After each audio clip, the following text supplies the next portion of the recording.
Hi, if you're a computer vision engineer and you're working with many models daily, if you feel like today your model is working and tomorrow it raises many false alerts, if that's the case, this video is for you. I'm Shravani, co-founder and CTO at Quantic Tech Analysis. I'll be posting videos daily to give you a couple of tips to make your vision, models, pipelines, and algorithms more stable and production ready. Most importantly, how to reduce the false alerts, possibly zero. Yeah, so today's topic is object detection. Object detection is very simple. It's a method using a model. It takes an input image and it gives you certain output as an information that how many objects are present in this particular image and where it presents, where it is located basically. So in a full set of image, here there is a person, here there is a cat. So person is located in the left corner of the image, cat is presented in the center of the image. So this is what your output is.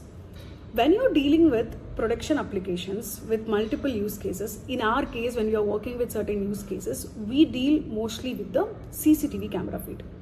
So let's talk about the most common model that we use today in object detection, which is YOLO, right? The first step for any engineer that when they are working with the models is they take an image, they collect all the data set, and they'll start doing the annotation and they'll train it. Once the training is completed, your model performs really well. So for example, I want to identify a person not wearing a two-wheeler helmet and riding the bike. It's one small use case. In that case, definitely the model identifies a true alert. So it says that a person is not wearing the helmet. It identifies it.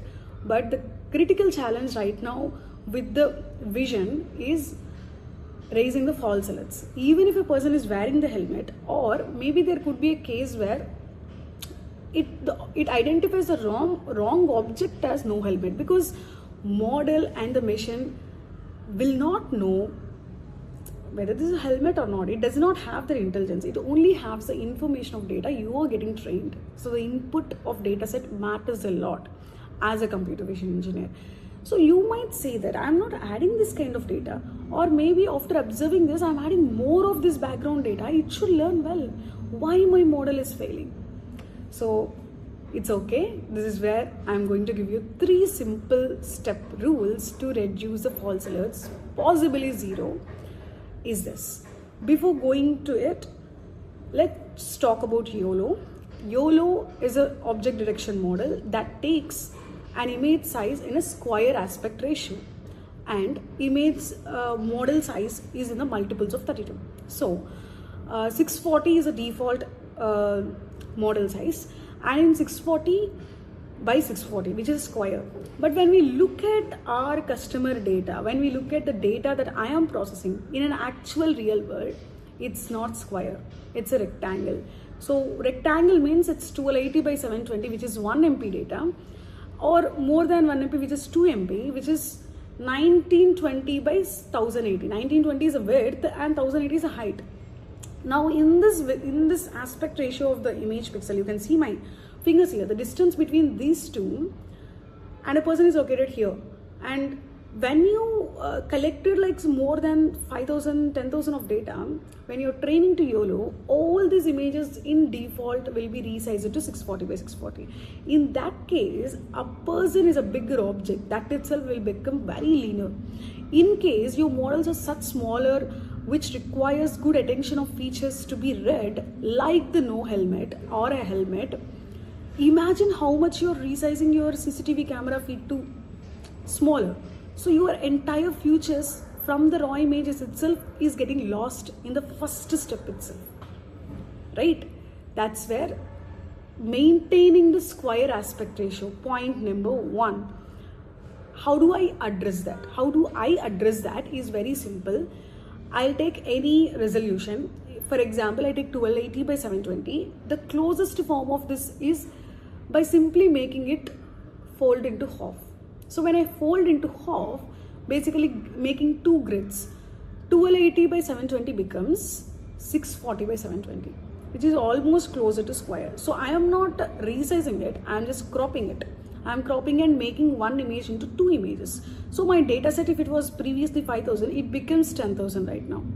That's the only thing. But if you look at the resolution of it, it's 640 by 720. This is the first step. Second step, in my use case, I don't want to even give that scope or a room for 640, 720 also has some, it's not a square.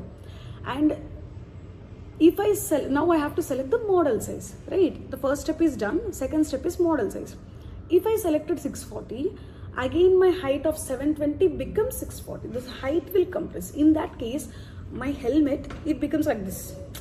It's not negligible. It's very little bit.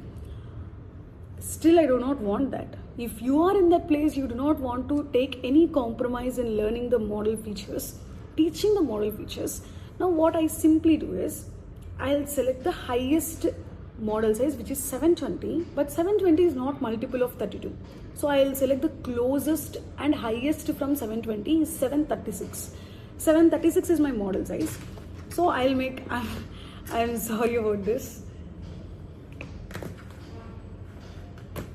So I'll take the model size as 736. And 736 by 736. So I'll simply take a black padded image and I'll put the images, my entire dataset inside that. So what happens, I'm padding my data and restricting without resizing, without stretching, without losing any features. My helmet feature is completely preserved. It is not resized, it is not lost. So this is my way of preserving the features of my object, what I wanted to be trained.